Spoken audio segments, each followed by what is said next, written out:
Hi everyone, it's Andrea here, and as I mentioned yesterday, for the month of May, I am coming to you with my hard hat on, trying to help encourage women to get started investing in real estate. So, not that I don't like working with men, but I do want to help women feel encouraged and empowered to get started in this business. So I want to share some information with you of one of the things that I often see happens with investors, and especially investors that aren't here locally. And so usually a lot of times in a lot of different cities and states across the map, there's usually some kind of real estate website or meetup group where people go out to, and there's a speaker there, and that speaker is the one that normally travels around, and they share the information about, oh, in Cleveland, you can buy this house for X amount of dollars, and they collect money from you. And they tell you, we'll find this property for you, we're going to fix it up for you, and you can sell it for X amount of dollars. And as a buyer or a real estate investor, this seems like a great idea. You don't have to fly out. You found someone, they're going to handle all of the transaction for you. But it doesn't always work out the best because you don't do your research. It's very important to, even if you are out of state investor, that you still do your own research and due diligence on the property that they are trying to sell you. So this house that I'm in today is kind of that example of what happened. A real estate investor who actually lives out west went to an event while he was in Florida, met a lady that said, oh, we have these tax properties that you can buy for really cheap. It only requires, a few bucks to put into it, and then you can sell it for, over $100,000.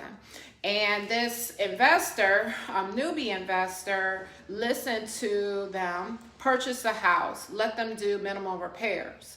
Well, one of the things that you have to be conscious of when you're buying here in Northeast Ohio is a lot of the suburbs and city have what's called a point of sale inspection. And that point of sale inspection is where the city comes out, they tour the property, and they will write up a list of everything that they deem to be a city violation on the house. Now, some cities are only exterior. Some cities could be only interior, or it could be both.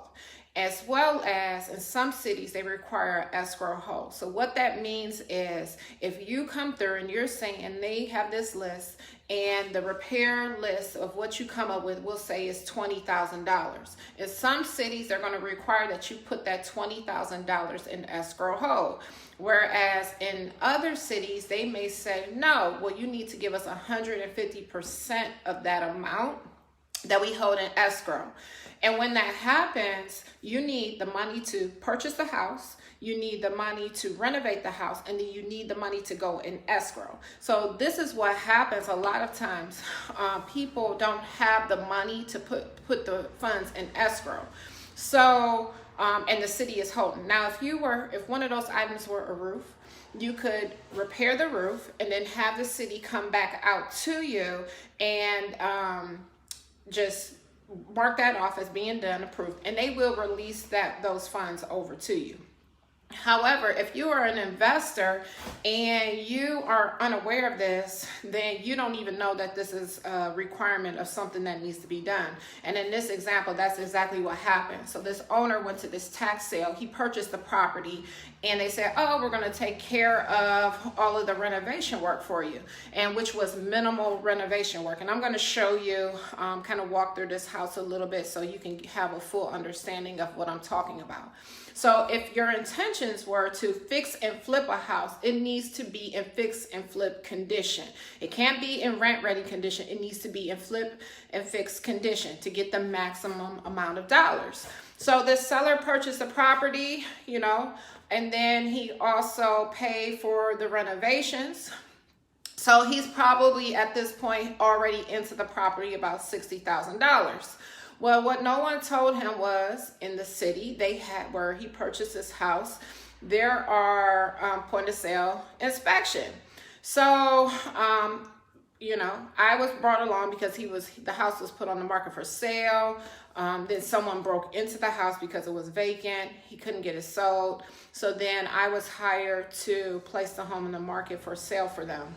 So when I came along and said, oh, well, did you have the point of sale inspection done? No, what is that? What are you talking about? So then the city came out, we had the inspection done, and it was roughly about 3 pages long, full of additional work. And you would think that if the house was renovated based on what the contractor had told him, that there shouldn't have been this many items on the list. So it cost the owner another like $10,000 to do the things that were on the point of sale report. What it didn't cover is the fact that the home still really, if you are fixing and flipping it, it still needed a lot of work done to upgrade the kitchen, upgrade the bathrooms. So I'm gonna turn this camera around so you can have an idea of what it looks like. So I am here. This is the kitchen area, as you can see. So these cabinets in this kitchen, there was no work done to this kitchen whatsoever. It's a very large kitchen. And so if you're a buyer and you want top dollar, you're thinking you're getting a move-in ready house. Is this a stove that you want to cook on? So all of this, look at the countertop here. This is where a double stack oven would need to go over here. But if you are a buyer and you're looking for a home and you want something that's supposed to be move-in condition, is this something that you want to move into? Or the condition that you're expecting it? This is like a countertop that leads into kind of like a den area, I would say. And then I'm gonna go around to this other side. So they had these floors refinished, and then they put this dark stain on there.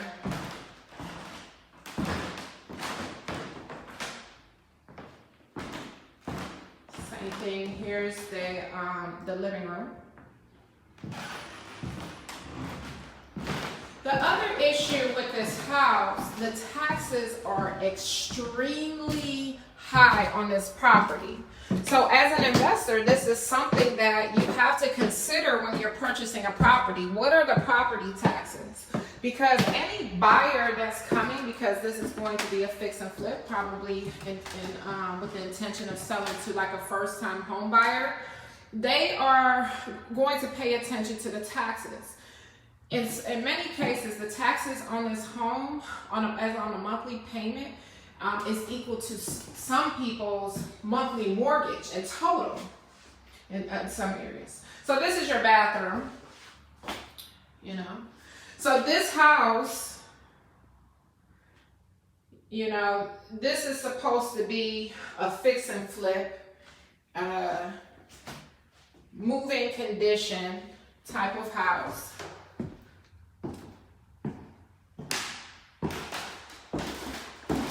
Even the windows, as you can see, really need to be replaced in here. This is a very large home, so in terms of space, there is a lot of space and a lot of potential. This is the attic with like an old shag style carpet, as you can see. All right, so now, and I'll go one more place in a second. I'll go in the basement. But while I'm doing that, so you can see the seller, didn't really know what they were getting into. So they purchased this home with the intention of selling it for nearly over $100,000 because they went to this investor event, and this is what they told them. Oh, you buy the home for this amount and you can sell it for over $100,000. And all you have to do is put in this minimal amount of work. I'll show you, look at this cabinet on the corner. Wait.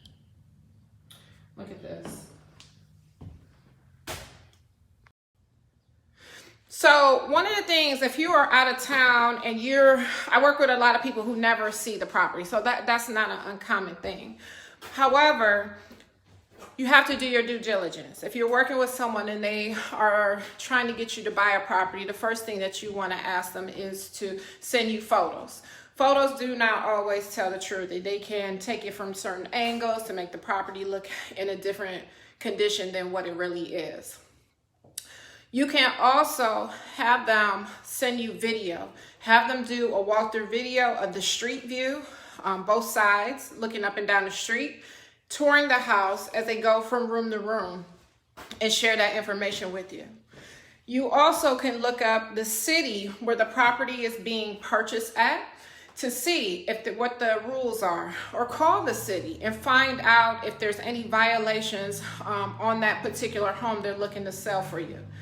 I hate to say that, we're to call people, deceitful, but this is just reality. You have to do your due diligence. A lot of times their motivation is money, so they're not giving you all of the information to try to encourage you to purchase a home.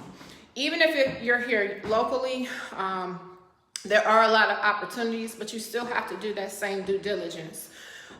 It's a little bit of work to go through this and handle this process, but it's a necessary step to enter into this business. A lot of times people jump into the real estate investing game and then you always hear about this horror story, but this is the reason why. They're not doing their due diligence. They haven't built a strong team around them. Your team needs to include a real estate agent, such as myself, that is used to working with real estate investors.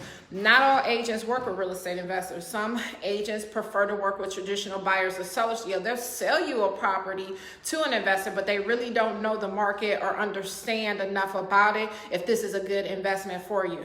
You're going to need a title company. You're going to need a contractor crew, a crew that you can trust and rely on. You also want to make sure that you have a tax accountant. You want to have an CPA. I'm sorry, that's the same thing. But you want to have a CPA, you want to have an attorney on hand, and you want to make sure you have your lender in place for the property as well.